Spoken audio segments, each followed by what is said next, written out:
നമസ്കാരം, ഏവർക്കും post market റിപ്പോർട്ട്സുകളിലേക്ക് സ്വാഗതം. ഇന്ന് ഓഗസ്റ്റ് 11.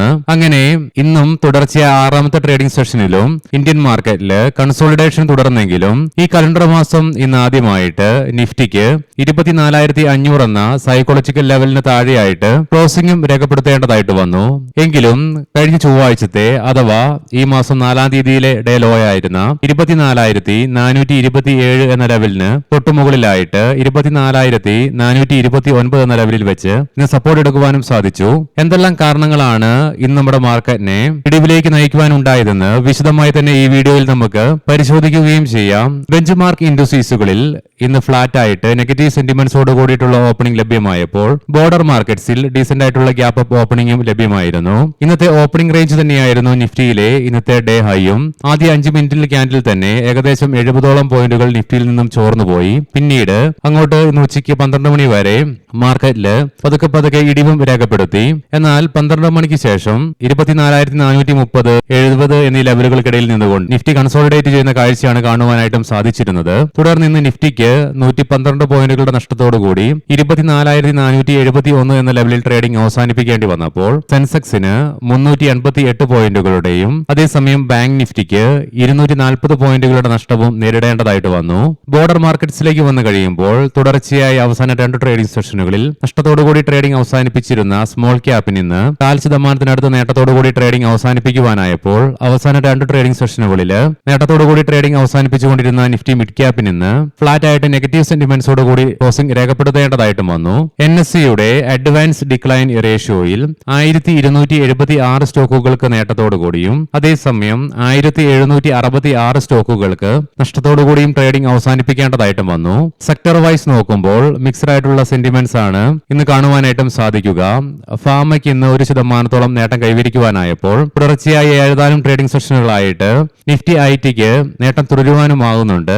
ഇന്നും 0.4% നേട്ടം കൈവരിക്കുവാനുമായി.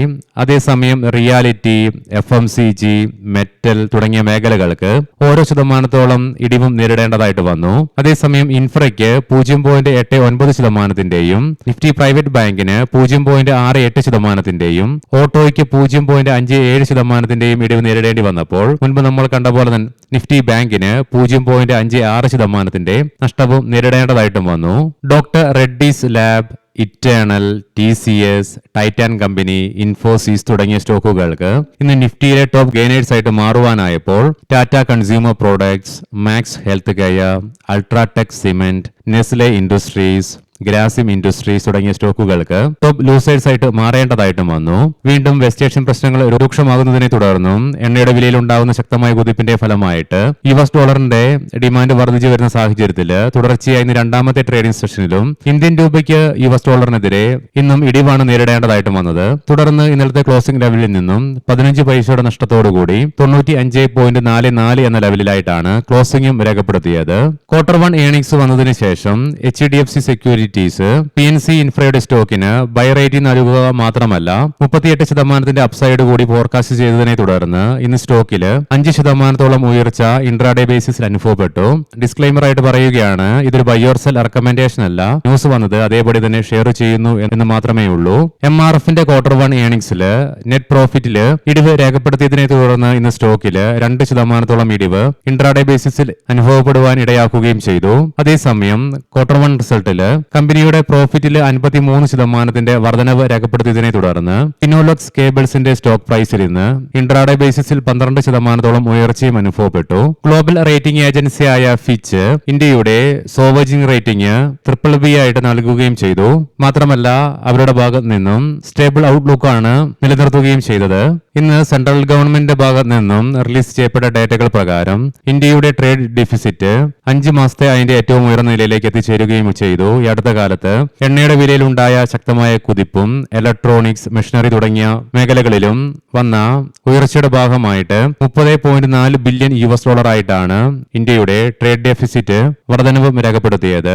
ഇന്ത്യൻ മ്യൂച്വൽ ഫണ്ട് അസോസിയേഷൻ ഇന്ന് പുറത്തുവിട്ട കണക്കുകൾ പ്രകാരം ജൂലൈ മാസത്തെ SIP ഇൻഫ്ലോ ജൂൺ മാസത്തിൽ നിന്നും നേരിയ വർധനവ് രേഖപ്പെടുത്തിയിട്ടുണ്ട്. അതായത് ജൂൺ മാസത്തെ 31,781 കോടി രൂപയിൽ നിന്നും ജൂലൈ മാസം 31,961 കോടി രൂപയായിട്ടാണ് വർധനവ് രേഖപ്പെടുത്തിയതും. SIP ഡിസ്കണ്ടിന്യൂ ചെയ്തതോ അതില്ലെങ്കിൽ SIP മച്യൂർ ആയിട്ടുള്ള അക്കൗണ്ടുകൾ 50.29 ലക്ഷം നിർത്തലാക്കി പോയപ്പോൾ 61.44 ലക്ഷം പുതിയ SIP അക്കൗണ്ടുകൾ രജിസ്റ്റർ ചെയ്തതായിട്ടുള്ള കണക്കുകളും പുറത്തുവിട്ടു. അതുകൊണ്ട് തന്നെ ജൂലൈ മാസത്തെ സ്റ്റോപ്പേജ് റേഷ്യോ 81.9% നിലകൊള്ളുന്നതും SIPയുടെ. ഇനി നമുക്ക് ഇന്ന് നമ്മുടെ മാർക്കറ്റിനെ നഷ്ടത്തോടുകൂടി തന്നെ ട്രേഡിംഗ് അവസാനിപ്പിക്കുവാൻ ഇടയാക്കിയ ഘടകങ്ങൾ എന്തൊക്കെയാണെന്ന് വിശദമായി തന്നെ പരിശോധിക്കാം. ഇന്ന് രാവിലത്തെ പ്രീ മാർക്കറ്റ് റിപ്പോർട്ട്സിൽ നമ്മൾ കാണുകയുണ്ടായി, ഇറാന്റെ ഭാഗത്ത് നിന്നും ഇന്നലെയോടുകൂടി US പ്രസിഡന്റ് ഡൊണാൾഡ് ട്രംപിന്റെ ഭാഗത്ത് നിന്ന് വന്ന സെമി നെഗോസിയേഷനിലേക്ക് തള്ളിക്കൊണ്ടുള്ള പ്രസ്താവന വന്നെങ്കിൽ കൂടിയിട്ടും ഇന്ന് വീണ്ടും അവരുടെ ഭാഗത്ത് നിന്നും പരിപൂർണമായിട്ട് ഹോർമോസിന്റെ ഓപ്പണിംഗിന് ഒന്നുകിൽ US കോമ്പൻസേഷൻ നൽകണമെന്നും അതല്ലാത്തോടത്തോളം ട്രംപിന്റെ US പ്രസിഡൻസിയുടെ കാലാവധി കഴിയുന്നതുവരെ USുമായിട്ട് യാതൊരുവിധ ചർച്ചയ്ക്കില്ലെന്നുള്ള പ്രഖ്യാപനം വന്നതിനെ തുടർന്ന് ഇന്ന് എണ്ണയുടെ വില വീണ്ടും കുതിക്കുന്ന കാഴ്ചകളാണ് കാണുവാനായിട്ടും സാധിക്കുക. രാവിലെ ഉണ്ടായിരുന്ന എണ്ണയുടെ വിലയൊക്കെ വീണ്ടും വർദ്ധിച്ചു വരുന്ന കാഴ്ചകളാണ് പിന്നീട് മാർക്കറ്റ് അനുഭവപ്പെട്ടതും. ബ്രെന്റ് ക്രൂഡിന്റെ വില നിലവിൽ 2.25% ഉയർച്ചയോടുകൂടി $89.62 പെർ ബാരൽ എന്ന നിലയിലേക്ക് എത്തിച്ചേർന്നു. അതായത് $90 എന്ന സൈക്കോളജിക്കൽ ലെവലിന് തൊട്ടടുത്തേക്കായിട്ട്. കൂടാതെ ക്രൂഡ് ഓയിലിന്റെ വിലയിലും 2.5% ഉയർച്ച രേഖപ്പെടുത്തിക്കൊണ്ട് $84.14 പെർ ബാരൽ നിലയിലേക്കും എത്തിച്ചേർന്നത്. ഈ കലണ്ടർ മാസം ഇതാദ്യമായിട്ട് എണ്ണയുടെ വിലയിൽ ചൊല്ലി വീണ്ടും മാർക്കറ്റിൽ അസ്ഥിരത ഉടലെടുക്കുന്ന കാഴ്ചകൾ തന്നെയാണ് കാണുവാനായിട്ടും സാധിക്കുക. ഈ മാസം 1-ാം തീയതിയോടുകൂടി, അതായത് കഴിഞ്ഞ മാസത്തെ അവസാന വാരാന്ത്യത്തോടനുബന്ധിച്ച് ഇറാനുമായിട്ട് ചില ഡീലുകൾ വരുമെന്നുള്ള പ്രതീക്ഷ ഗ്ലോബൽ മാർക്കറ്റിൽ നിലനിന്നതിനെ തുടർന്ന് പിന്നീട് ഈ കലണ്ടർ മാസത്തിലെ ആദ്യ ട്രേഡിംഗ് സെഷനായിരുന്ന 3-ാം തീയതി മുതൽ, അതായത് കഴിഞ്ഞതിന്റെ മുന്നത്തെ തിങ്കളാഴ്ച മുതൽ ഗ്ലോബൽ മാർക്കറ്റിലെ എണ്ണയുടെ വില സംബന്ധിച്ച് വലിയൊരു പ്രശ്നങ്ങൾ നിലനിന്നിരുന്നില്ല. ദിനം പ്രതി അത് കുറഞ്ഞു വരുന്ന കാഴ്ചകളാണ് കാണുവാനായിട്ടും സാധിച്ചിരുന്നത്.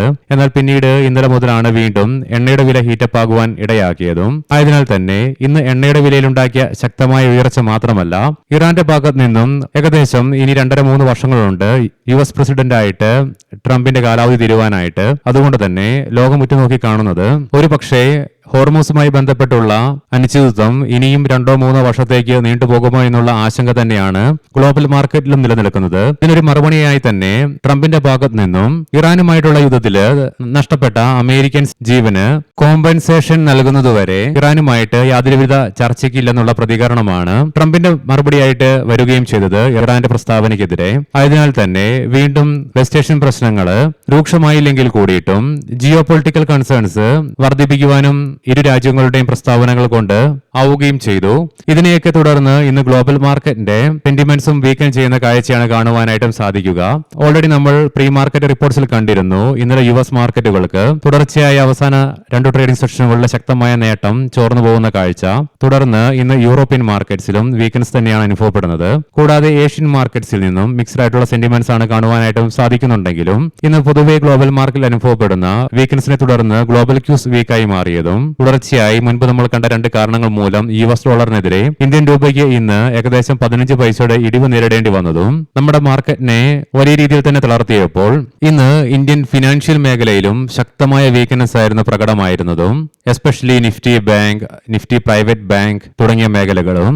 കൂടാതെ ഇന്ന് നിഫ്റ്റിക്കും നഷ്ടത്തോടുകൂടി തന്നെയാണ് ട്രേഡിംഗ് അവസാനിപ്പിക്കേണ്ടി വന്നത്. ആയതിനാൽ തന്നെ ഇന്ന് ഇന്ത്യൻ ബാങ്കിംഗ് ഫിനാൻഷ്യൽ മേഖല അനുഭവപ്പെട്ട വീക്ക്നെസ്സും വീണ്ടും ഇന്ത്യൻ മാർക്കറ്റിന്റെ ദുർബലതയെ ത്വരിതപ്പെടുത്തുവാനും ഇടയാക്കി. നിഫ്റ്റിയുടെ വീക്കിലി എക്സ്പയറോടനുബന്ധിച്ച് അനുഭവപ്പെട്ട വോൾട്ടാലിറ്റിയും ഇന്നത്തെ മാർക്കറ്റിന്റെ ഇടിവിന് കാരണമായി തന്നെ മാറുകയും ചെയ്തു. ഈ പറഞ്ഞ ഘടകങ്ങളൊക്കെ ഗ്ലോബൽ മാർക്കറ്റിനും ഇന്ത്യൻ മാർക്കറ്റിനൊക്കെ എതിരായിട്ട് നിൽക്കുമ്പോഴും അത്ഭുതപ്പെടുത്തുന്ന ഒരു കാര്യം, ഇന്ന് ഇന്ത്യ വിക്സിൽ ഏകദേശം 3.25% ഇടിവ് രേഖപ്പെടുത്തിക്കൊണ്ട് കുറച്ചേറെ ട്രേഡിംഗ് സെഷനുകൾക്ക് ശേഷം 12 എന്ന സൈക്കോളജിക്കൽ ലെവലിന് താഴെയായിട്ട് 11.85 എന്ന ലെവലിലായിട്ട് ക്ലോസിംഗും രേഖപ്പെടുത്തുവാനായി. ഗ്ലോബൽ മാർക്കറ്റിലേക്ക് വന്നു കഴിയുമ്പോൾ യുഎസിലെ ഡോ ജോൺസ് ഫ്യൂച്ചർ സ്ലൈറ്റ്ലി നെഗറ്റീവായിട്ട് തന്നെയാണ് ട്രേഡ് ചെയ്യപ്പെടുന്നത്. കൂടാതെ 3 യൂറോപ്യൻ മാർക്കറ്റ്സിലും ഫ്ലാറ്റ് ആയിട്ടാണെങ്കിലും നെഗറ്റീവ് സെന്റിമെന്റ്സോട് കൂടിയിട്ടാണ് ട്രേഡിംഗ് നടത്തിക്കൊണ്ടിരിക്കുന്നതും. ഏഷ്യൻ മാർക്കറ്റ്സിൽ ഇന്ന് ജപ്പാൻ മാർക്കറ്റിന് അവധിയായിരുന്നു. സിംഗപ്പൂർ, തായ്വാൻ, കൊറിയൻ മാർക്കറ്റുകൾക്ക് മാത്രമേ ഇന്ന് നേട്ടത്തോടുകൂടി ട്രേഡിംഗ് അവസാനിപ്പിക്കുവാനായുള്ളൂ. ഇന്ത്യയും ചൈനയും ഉൾപ്പെടെ ബാക്കി ഏഷ്യൻ മാർക്കറ്റ്സുകൾക്ക് നഷ്ടത്തോടുകൂടി തന്നെ ട്രേഡിംഗ് അവസാനിപ്പിക്കേണ്ടതായിട്ടും വന്നു.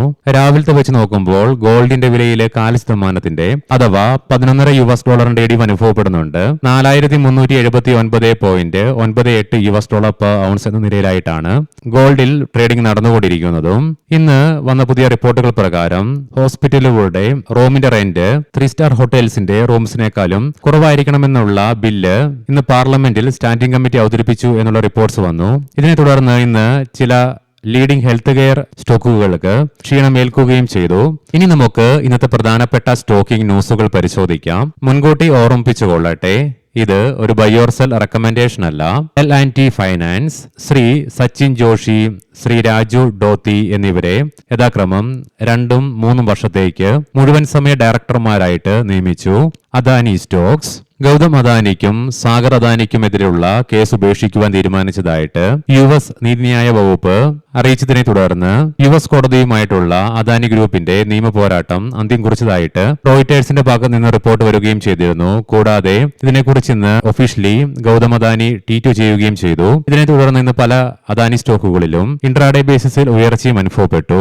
SBI ആഗോള വിപണികളെ പ്രയോജനപ്പെടുത്തിക്കൊണ്ട് 5 വർഷത്തെ ഡോളർ ബോണ്ടിലൂടെ ഏകദേശം $500 ബില്യൺ സമാഹരിക്കുന്നതിനുള്ള പദ്ധതി ബാങ്ക് തയ്യാറാക്കിക്കൊണ്ടിരിക്കുന്നു എന്നുള്ള റിപ്പോർട്ട്സ് വരുന്നുണ്ട്. ആക്യുംസ് ഡ്രഗ്സ് 240 കോടി രൂപയുടെ കരാർ സാംബിയയിൽ നിന്നും കമ്പനിക്ക് ലഭിച്ചു. Prestige estates projects Canada pension ഫണ്ടിൽ നിന്ന് 3000 കോടി രൂപയുടെ നിക്ഷേപം കമ്പനിയുടെ ഹോട്ടൽ സെഗ്മെന്റിന് ലഭിക്കുന്നു എന്നുള്ള റിപ്പോർട്ട്സ് വരുന്നുണ്ട്. റെയിൽടെൽ കോർപ്പറേഷൻ ഓഫ് ഇന്ത്യ 119 കോടി രൂപയുടെ പുതിയൊരു കരാർ കമ്പനിക്ക് ലഭിച്ചു.